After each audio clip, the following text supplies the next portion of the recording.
on. Let me hit record. All right, we are recording. Okie dokie, how you doing? I'm good. How are you? I am blessed. I am blessed. I am blessed. Well, I want to get straight into it. For those who may not know, just give a quick synopsis of who you are, what you do. Just break it down for us. Okay, my name is Wayne Slappy, and I didn't always live out here in Southern California. I grew up in Newark, New Jersey, in the bricks, in the I didn't know that. projects. Oh yeah. And fortunately for me, basketball helped me to do a little something, meet a few people, travel around the world a little bit, and find myself a little bit. The reason why I decided to move to Los Angeles is because I also write movies, and I've been working on getting ready to make a couple very, very soon. I've been through the Hollywood Shuffle, had some stuff stolen, all of that. That's for another conversation. But what I did was I've used the gift that God has given me to train basketball players for over 46 years. And in that process, I've met some of the most incredible athletes and their families on the planet. And so, those blessings, have helped me to stay safe, sane, and do okay for myself. Yeah, I love that. So when did you realize you had a passion not only for basketball but the coaching aspect of it? Wow, I can tell you what's crazy is I think all my life well, first of all, I'm a PK. That means I'm a preacher's kid. Praise the Lord. Yep. And so, but I knew that I wasn't going to do that pulpit thing. And even when I was in college, I was always helping kids, going to basketball camps, working with kids and all that. And then when I was in my senior year in college, I hurt my toe really bad. And I went from being a guy that could touch the top of the box to be a guy that couldn't jump that high no more, wasn't as explosive. And so when I came back from college, one day I was walking around. I went over by my high school, and I saw my old basketball coach. He had stopped coaching, and he was out there playing racquetball by himself against the wall. So I walked in and said, "Hey, coach, how you doing?" He said, "Man, I'm good." His daughter at that time was preparing to be a professional tennis player. Okay. And so he said to me, "What you doing?" I said, "Well, I said the Celtics and the Knicks were looking at me, but coach, I can't jump no more." He said, "Oh, well, that's okay. You'll be all right."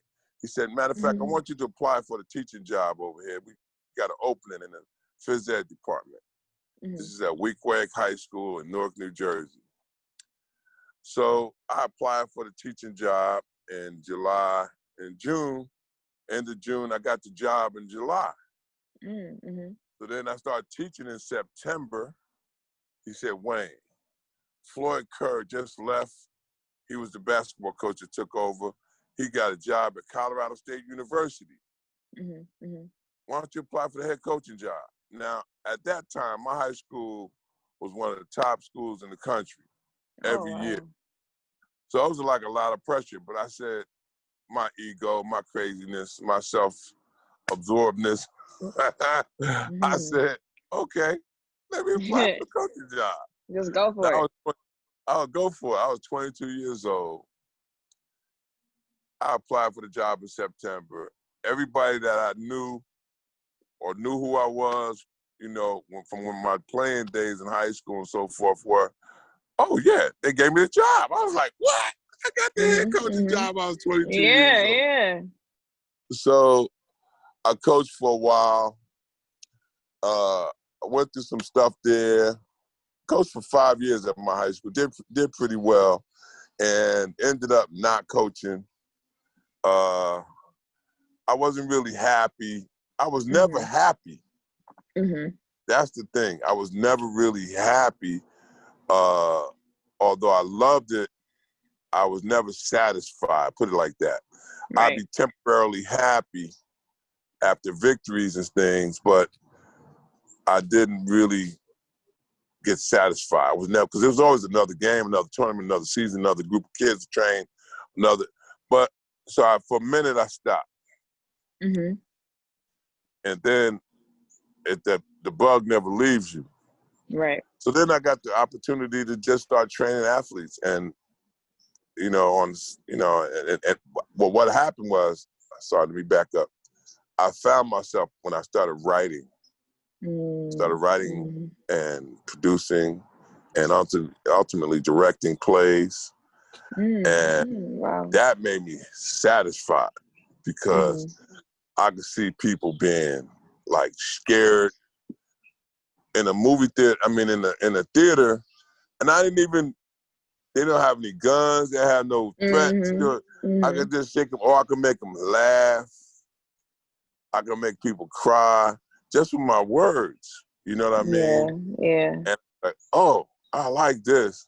So that's when I started doing that. I got into that. But to keep me balanced, I always kept training athletes. Always kept training athletes. So long story short, when I was 28 years old, I got the opportunity to go work at a basketball camp. I was still thinking about doing it. I got to work at a camp called 5 Star. At that time, 5 Star was the #1 basketball camp in the world. Oh, wow. And I had a chance to coach this kid who was 17 years old from Laney High School in North Carolina. Nobody knew who he was except for the people down there in Wilmington. And when I had him at camp and I started training him and I started coaching him, I had Lefty Drizel's son on my team. I had this kid named Gary McLean on my team. We only lost a game to this kid named Chris Mullen, who still reminds me that he beat me. Chris Mullen beat me at 5 Star, and he beat me when I was coaching against his team at Powell Memorial High School in New York. He will never let me forget that. But he beat me because shout out to St. John's. You know what I mean? Hold on now. Slow down. He beat me because the guy that was on my team was only wearing Chuck Taylor Converses. They got old, and he will tell you one day on the blog, I'm telling you, he started having blisters on the bottom of both of his feet. And he couldn't run and jump and do everything he could do that I wanted him to do that game. And that's the only reason why Chris That's the only reason, right? Yeah, because guess who that was? That 17-year-old boy was. He was a kid that Dean Smith said, hold up. I'm not letting Syracuse and any of them other schools is trying to get him, Maryland and all them other schools. Y'all, no, Notre Dame, you can't have him. All those coaches, no. I'm flying up there and make sure that he comes to North Carolina. He went to North Carolina. They didn't put that boy on the cover of Sports Illustrated. That's okay. He was a freshman. He still helped them win the national championship. That's okay. He still moved on and went into the Chicago Bulls and wore number 23 and made everybody go, y'all gonna notice me. And yeah, he was right when he said I was the best player he ever saw in high school. And nobody believed him. Because I was telling everybody, Michael Jordan is the best kid I ever seen play. They were like, get out of here, ain't nobody that good. Yeah, so I've been blessed. I've been blessed. And, I've over the course of time, I've had a whole bunch of players. And it just keeps you encouraged, keeps me around the game, keeps me sane, and, makes me happy. Because I like watching them go on, Yeah, you've seen them grow from the very beginning. And it's a lot of different players that you've had interactions with and coached and been a part of their journey. So that's amazing. It's amazing. Some of it's wonderful. Some of it's got two-edged swords. Like, Yeah. one of them is, unfortunately, is Kobe Bryant. You know. Yeah, I don't Woo! even know. That I one. don't even That know how one. to start asking you about just, Kobe, your relationship to the Bryant family. Like, can we take it all the way to the beginning? Like, let's go back. I got time today. So my relationship with Jelly goes back a long, long time. And for Back to. those who don't know, Jelly is Kobe's father. Oh, my bad. Yeah, yeah. Who actually played in the same era of my dad. So Yeah, and played on the Sixers and all that. And should have been, to me, in my opinion, he could have been one of the greatest players ever. He just was before his time. You wasn't supposed to be handling the ball like that, shaking people and doing all that when you're taller than 6'6". You know what I mean? You're yeah. supposed to get that rebound, take 2 dribbles, kick it out to the guard for the fast break, run down the floor, and wait for the ball to come back to you. And Jelly was a little bit more advanced than that. He had a lot more than that. He got that name Jelly because he shake. He shook more than jam. You know what I mean? So he anyway, long story short, ultimately, Jelly came out here with Kobe when Kobe was only 17, and I was out here. Right. That's when that relationship really with Kobe really developed. You know what I mean? And the family. And what did you see in Kobe Bryant at 17?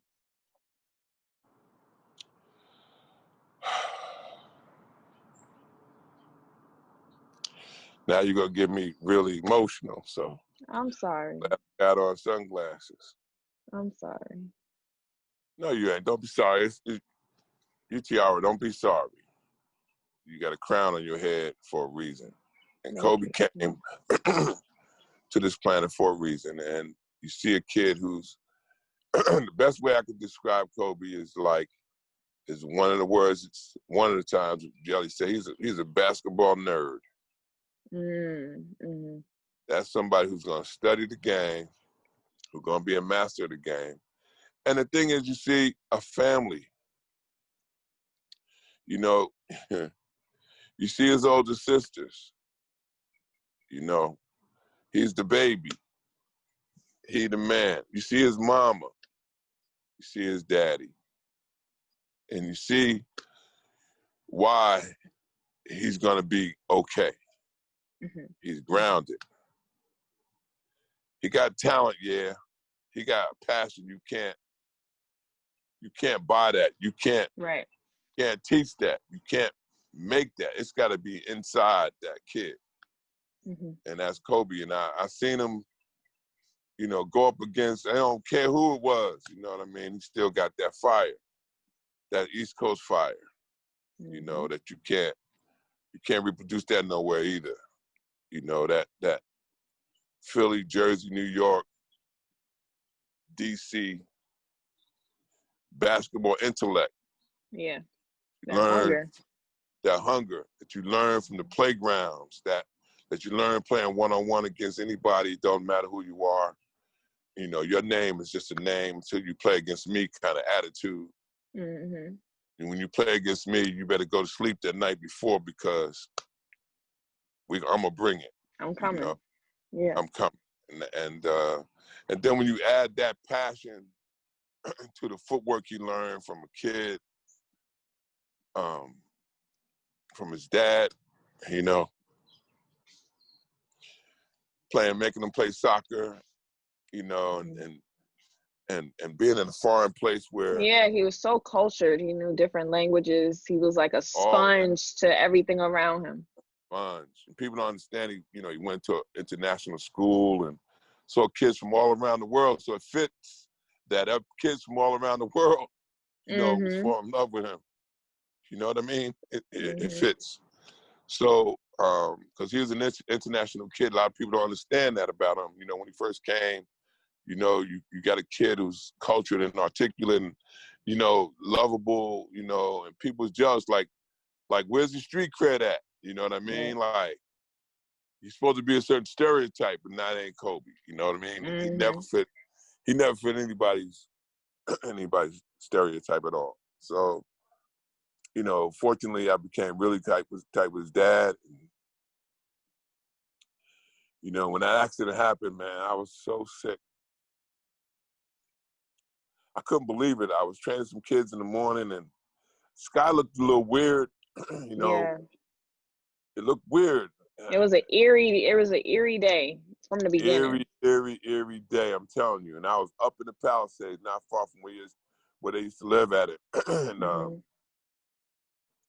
when I left, you know, I kept getting all these text messages, you know, like, man, Kobe this, Kobe that. I was like, well, I was driving, so I couldn't look at him. So then I pulled over at the next spot I was going to train at. And then I got a call from Philly. Yo, you hear what happened to Kobe? Is that true? Is that true? I was like, what are you talking about? It said TMZ said he was in an accident. I was like, what? Yeah. Wait, hold on. I'll call you back. So I called Jelly. He answered the phone. I hung up. So I started checking my phone. I started checking social media. And every single thing was like Kobe Bryant, accident, helicopter. First they had all these rumors, you know. Right. Who was in there with him, you know. I kept on searching. Then I just said, look, let me go home. I've been in St. Louis right before that and flew back. I was in St. Louis on Wednesday, flew back Saturday night, and started training these kids. So let me go I was in the airplane. Let me go get some airborne from Costco. I went to Costco, and I got in the parking lot, man. It just hit me that Kobe's gone. Like, yeah. I cried for an hour in the parking lot. It was surreal. Yeah. Like, you want me to come get you? I'm get myself together, and I'll be there shortly. And so I went inside, got my airborne. I ain't getting nothing else. And I didn't want to, you know, I just got my stuff and left, came home. And I didn't watch. I mean, I binge watched. I didn't sleep. All I did was watch, try to find out what happened. Oh, yeah, your video went out a little bit. I want people to be able to see you. Oh, sorry. There we go. Give my camera back. Am I back? You back. Okay. It's probably good anyway, because give me a chance to get myself together. So anyway, as I was saying, I went to Costco, sat in the parking lot for a while, cried for an hour. Like, I mean, I well cried too. I was like, boo-hoo, like really like, whoa. Understandably, you know. I think we all cried. Those who, you know, didn't know him but felt the impact. I don't think it's anybody who didn't feel that. Yeah, yes. So then I came home and I started binge watching everything about the accident that I could find. I went from station to station to station to station. Of course, I was getting phone calls from everybody. You know, I even got a phone call from, I got newspaper reporters calling me. I got TV people calling me, you know, family members, everybody calling me. And so I didn't sleep. I couldn't sleep. So next morning, I don't know if you know who Festus Ezeli is. Festus Ezeli used to play for the Golden State Warriors. He helped them win their first championship. Big boy, about 6'11", from Africa. I had met him when he was like 15, 16 years old, somewhere in there, and taught him a couple things.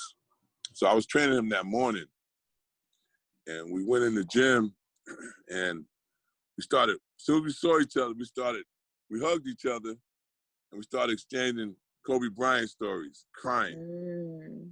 And then we went to work. And as we were working out, you know, I got a little dizzy. And so actually I passed out, I think. And they called the paramedics for me.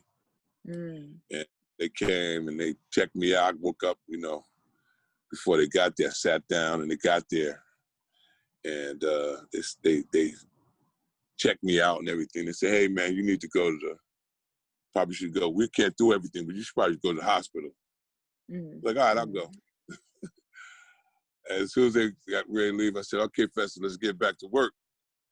Fester's like, "What you talking about, man?" I said, "Man, we got work to do." So he said, "You got." I said, "Look, man, let's go to work. I'll go get checked out. Don't worry about it." So we finished our workout. He was like, "Man, that mom mentality crazy." As a matter of fact, there's another kid down the other end, Michael Ojo, was down the other end training by himself. He was actually crying and sitting there just weary. I said, "Come on, Mike, come on down here, man, work out with us." So Mike came down. I had trained him when he was a young boy too in high school. He was playing professionally overseas. And so he came down and I had him do some drills together. And, you know, we left, you know, feeling better about it, everything. But I went home and I was like, man, I probably dehydrated. I didn't eat. I didn't sleep. Let me eat something. I ate something, went to sleep. Woke up the next day, walked in the gym to train Festus again next morning. And he's like, "Coach, you didn't go to the hospital, did you? You didn't get checked." I said, "Nah, but I promise I'm going to go today." So I had an interview that morning with CBS. They came to my house that afternoon, excuse me. Or no, late that morning, whatever it was. And they interviewed me. And I told my son, "Come get me. Let's go. Let's time with my son." You know, I was like, in my mind was like, I need to spend time with my son. So I said, "When, you know, we gonna let's go to the urgent care over here." You know, I told him a little bit what happened the day before. He said, "Okay, Dad." He said, "Okay." So he took me. I went and they checked me even more thoroughly. They're like, "Oh, okay, so it looked like you need to go to the hospital because we can't do enough. We see something, but we can't. We don't know what it is." Yeah. I was like, "Oh man, okay." So I said, "Man, what hospital am I?" I said, "Oh, I'm gonna go to UCLA hospital," which is a good decision. So I went up there. Emergency ward was crowded. So many people in there. It was crazy. But on my way, I called this guy, a friend of mine, because I heard he was in the hospital at UCLA. I was like, I'll go see him when I finish my little examination. Well, he had worked at UCLA. He was a doctor. And he said, "Well, look, man, when you get here, tell him blah, blah, blah, blah, blah." And, you know, I got to the hospital. And emergency ward was so crowded. There was only one seat open. 2 seats that were right next to this one person who's laying across the chair with his feet across the chair and a towel over his head. And I was surprised people were standing around while nobody's sitting there. So me and we go sit down, and I realized I'm sitting next to a homeless person. They were smelling so bad, it was crazy. So let me go back up and tell this cashier person, not the receptionist, excuse me. Let me go tell him what, you know, I should have said the first time. So before I could get back to my seat, Wayne Slappy, please report, da-da-da-da-da. You know, I got put in the back, taken to the back, got a room. All of a sudden, these doctors had a team of doctors looking at me. Long story short, that was on Tuesday. Kobe's accident happened on Saturday. That was on Tuesday. Team of doctors came and said, "We're gonna have to have an operation on you." They operated me on Wednesday. I told the doctor, I said, "Look, man, I don't know what's gonna happen, but if they have services for Kobe over the weekend, I'm coming out of here." He's like, "Don't worry, you'll be all right, you'll be all right." Long story short, the operator I had blood clots in my lungs.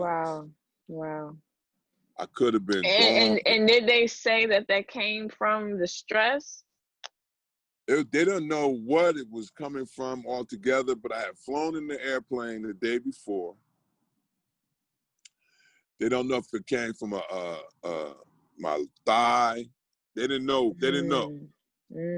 So they had a special operation. It was the first time it was ever done west of the Mississippi ever. Wow. By a special surgeon, the only one in the hospital that could have done this operation. And look at God. Look at God. So I had told him, I said, oh, so when I got ready to go in the operating room, right, I like closed my eyes and I saw Kobe and Gigi, right? They were smiling at me like, you're going to be all right. I could see Kobe, you're going to be all right, man. And so I was like, okay. So I went in and I was on the operating table. Oh, let me tell you this part. So I'm on the table. They didn't knock me out. I'm awake. Wow. I could feel everything. They gave me some kind of, I don't know what they gave me, some kind of something that was supposed to make me loopy or whatever, but I wasn't loopy. The whole time, I hummed spirituals and contemporary gospel songs. I even made one up while I was doing it because I could feel them digging and digging and digging and digging, you know, working and working and working, you know, and the whole time. I was supposed to be in there for like maybe 3 hours, but I was only there maybe an hour. I don't remember the length of time, but it wasn't that long. And, you know, they was rolling me out of there. And doctor said, I'll come up and see you in a little while. So I had this big thing on my neck and all. Yeah, big old bandage and some catheters and things, and I had all this stuff. And anyway, I said I'm gonna have to get out of here if something, you know, if they have service or something weekend. And thank God they didn't. But long story short, Saturday came, and they're like, well, you know, you're not gonna go home, you know, tomorrow. I was like, okay, I got good news and I got bad news. Which one you want? They said, well, you're not going home tomorrow. That's the bad news. The good news is you're going home today. I went home that Saturday. The next day, I called up one of my players. I said, look, man, because my son was busy. I said, look, man, I need to get downtown. I need to get to that memorial for Kobe. Right. Out in front of the Staples Center. So I said, Coach, we'll come get you. Don't worry about it. So 2 of them came pick me up, brought me downtown, act like my little bodyguard. I'm walking around, I took pictures and video for sent back to Jelly and Pam, you know, and fortunately the thing wasn't that next day. They pushed it back to later on the 24th. And, you know, I'm here still training athletes. I'm blessed and grateful now. Now I'm just hoping and praying that this country wakes up.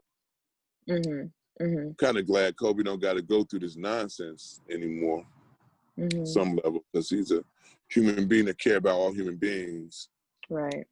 You know, and this country just got to get back to being even better than was. You know, because we have greatness. We can do some things that the rest of the world needs to see and know. And hopefully, when everybody votes the right way, we'll start marching in that direction again.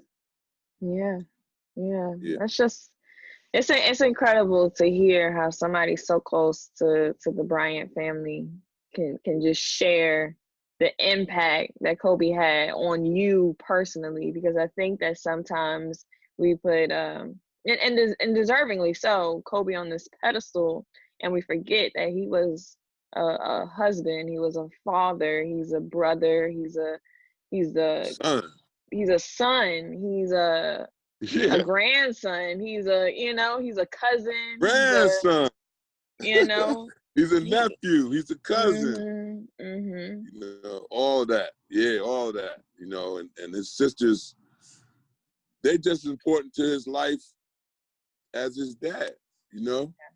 Yeah. Sharia, you know, gave him that grounding to be quiet.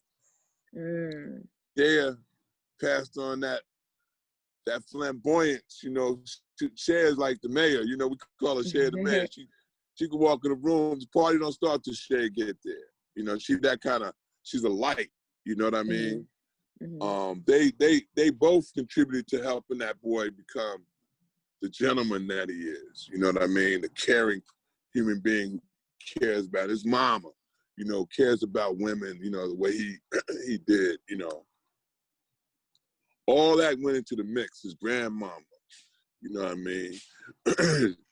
His grandfather, you know, all that made a big difference, you know, in making Kobe the one and only Kobe. I have a niece. Her name is Kobe. She just got born. She's wow, like, y'all named her Kobe. They named her Kobe. She brings me joy. So yeah, Kobe's had an effect on the world. When I was in China, I was coaching coaches in China. This is back in 2012, 13, somewhere back there. I don't remember. I'm getting old, so I can't remember everything. But it's okay. I was in Wuhan, ironically enough. And yeah, I was in Wuhan, and I was standing in the hotel, and I looked outside, and I saw this. Oh, let me back up. So I was coaching coaches, and I gave a little lecture, and I talked about Kobe over there that night. I came up the next day, and I looked out my window. I saw this big old basketball sneaker across the street. And I had to go out of my hotel, walk down underneath the street, because you can't cross the street, it's so big and thick and full of traffic. Walked under the street, there's a mall under the street. I'm like, what? I never seen nothing like that before. And a full mall under the street while you're walking. Got to the other side, came upstairs, there's a KFC nearby. There's an American store. But I saw all these people when I'm walking, they got Kobe Bryant jerseys on and Kobe Bryant sweatshirt, t-shirt. Yeah. I'm like, man, look at this. We're in Wuhan, China. You know? Yeah, Kobe had an effect on the world. You know what I mean? It's incredible. It's incredible. It's incredible. You know? So, yeah. Yeah. And I think that the silver lining in this year is the fact that the Lakers were able to bring it on home again.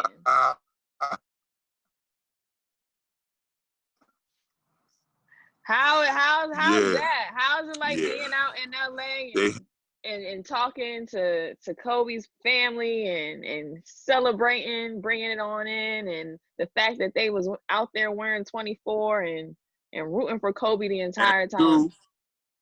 And two, yeah. You know, it's good. It's still tough on the Bryant family. They're very private individuals, you know. And they have their good days and their bad days, you know what I mean? Particularly Pam, you know, she before there was a Kobe, you know, when she was praying about this little being inside her body, is it gonna be a boy or a girl? I want it to be a boy. I got 2 girls already. And this boy comes out who becomes this Kobe Bryant kid. Yeah. You can imagine what it feels like to lose him like that. Yeah. So she has a good days and bad days. And, you know, one time she texted us, she's like, we can't let Jelly and Wayne talk to each other. They won't understand a word they're saying. They be crying so hard. So with that, you know, we have the humor, despite the tragedy, you know, days where we have the days where we just encourage each other like that, you know, with text messages sometimes, you know, and then when we talk to each other, it's like the world lights back up again, you know what I mean? Yeah. So, no, it's good. It's definitely good, and they'll be in public whenever they're ready. You know what I mean? Right. Right now, Right. they just need to be with each other. You know, Pam and Jelly just. And the hard part is, man, it's like, see, we left out Kobe's an uncle. Right. Kobe got six nieces. Mm-hmm. Mm-hmm. You know, he got six, 3 girls, 3 boys. That I miss him. You know what I mean?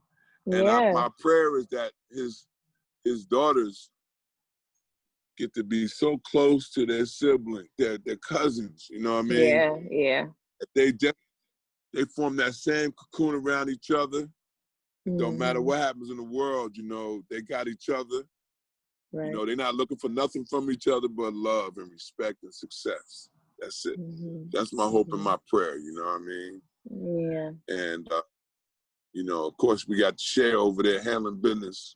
And she's going to make sure that happens. I can tell you that right now. Mm-hmm. Because Shea is a special human being. And Shea might have the next one, baby. Mm-hmm. She might have the next Oh, you got the inside scoop on something That's we all don't I'm know? gonna say. That's all I'm gonna say right now. That's all I'm gonna say. Yeah. Matter of fact, he was trying. I remember I was over there one time. And him and his sisters, before his younger brother was born, they was like, "Can you whip? Can you nay-nay?" I was like, "What are they talking about, Pam?" Pam said, put the music on." And they were showing me how, and Pam showed me how to whip and nay-nay, girl. I mean, that's what I'm talking about. That's the Bryant family, you know what I mean? Right, right. And Pam, you know, she need to be with all her grandkids. Because she like, how do I describe Pam? This is how you raise a Kobe Bryant. Right, right. She's like raising her nieces and nephews and stuff. And I mean, her grandkids. And she's like a combination Big Bird, your favorite recreation director, your favorite art teacher, your dance instructor, and she could cook her butt off. And she's funny. But it's that commitment to excellence, you know? That's oh yeah. you She's know, a nurturer. that Mamba You know what I mean? mentality. Be But I great. hope Don't be you'll good, never be hear. great. Oh yeah, no. Good ain't good enough. Whatever you're doing, good ain't good enough. You know what I mean? And have fun while you're doing it. Right. You know? That's Pam. And then just be quiet and humble. That's Pam. She don't. You're never gonna see her on the interview her talking. That ain't gonna happen. You know what I mean? Oh, I can tell you stories though. Well, I'll tell you one story. So I was in Orlando.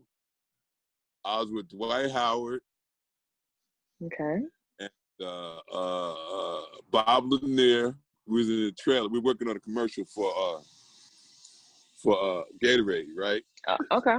Matt Barnes comes into the trailer. I happened to be on the phone talking to Jelly Bean. I said, Jelly, you ain't believe who just came in this trailer. Yeah. Matt Barnes. He said, give him the phone. I was like, uh-oh. So I gave Matt Barnes the phone, just what Jelly said. He said, you better be glad you're all the way down in Orlando. Uh-oh. Because if Pam ever sees you, don't be walking past no alley where you put that ball on your What face. Matt done did? Okay. I don't know if you remember that game. He put that ball on Kobe's face like he's going to hit him with it. That's a mama bear popped out. Woo! Yeah, my bear was ready, you know. Woo! He better be glad he was. Well, she would have came out the bleachers on that boy. But anyway, yeah, it's a wonderful thing being having them as friends. You know what I mean? Right. And I'm blessed and blessed that happens. You know what I mean? Yeah. Yeah, that's incredible. That's incredible. Well, thank you so much for just taking the time to talk and to share. And I guess last thing that I really want to ask you is for the future of sports and basketball and what you see in all of the players that you're out here coaching, what will separate them, and what can you give in terms of advice that's beyond just being good at shooting and good at showing up to workouts, but what can really separate them to get to that next level? Make people understand you're more than a basketball player, like Kobe did. Mm-hmm. You're not just a dumb physical jock that can run up and down and jump. You know, do things like another one of my guys, Russell Westbrook, made me so proud. You know, they were down in that bubble, families, all the months, listen to the media yell and scream at them, talking about, oh, you can't do this, you can't do that, and doing the best they can under circumstances, whatever. Mm-hmm. And with the grace to give the whole hotel personnel, who made sure they washed their clothes and made sure that their room was clean and made sure that they had their food and make sure they were safe. Gave him a tip. He didn't have to do that. Mm-hmm. That's class. And not a little tip. That was not a little tip. Oh, no. That was no. And then show that class, you know, and then show that concern for your fellow humans like they did both the males and the females. I've trained both now. And one of them was assistant coach on the Storm this year to help win that championship. But I'm just saying, they all let the world know we are more than basketball people. And athletes of any sport. We're more than athletes. We're humans too. Right. And we're contributing to this world, and we want the world to be a better place. We want the people who come to see us play, when they go home, we want them to be happy too. You know, if we entertain them a little while, because that's our job. We make the difficult look easy, because that's our job. You know, that's okay. You know, that's what we're here for. That's what my dad just said to me. My dad just said, that's what I'm here for. You know. Yeah. Thank you.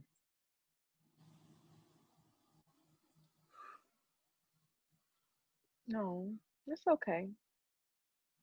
Thank you, because I really think that we need to honor you and give you your flowers as well right now, you know, in this moment. So thank you. Thank you. Make sure you tell your dad I said, hey. Oh yeah, you know we definitely gonna have to get you on with me and him. Yeah, we're gonna set that up very soon, definitely. Okay. For his The Truth in Walter Berry podcast. So we definitely gonna do that too. There you go. Yeah. All right. And all right, you know, it won't be time, but you know, maybe I'll see if I can get Jelly on. Yeah. We love that. You know, give him time though. Give him time. Yeah. You know, no rush. He ain't ready yet. Yeah. All right. That's my boy though. That's my dog right there. That's my dude right there, man. He gonna be all right. They're gonna be all right. They're gonna be all right. Yeah. We all are, you know, get out there and vote and keep safe, practice safety guidelines. I know it's crazy with COVID. We don't know what's going to happen. Every day is a different story, but we all going to be all right. Yeah, we going to be all right. Well, you enjoy yourself in that LA weather. Oh, yeah, for sure. It's going to be hot today, too. I got to go see my grandkids. It's going to be 100 degrees where they are. It's only in the 80s here. Oh, wow. We're going to jump in the pool. We're going to go swimming. I'm coming.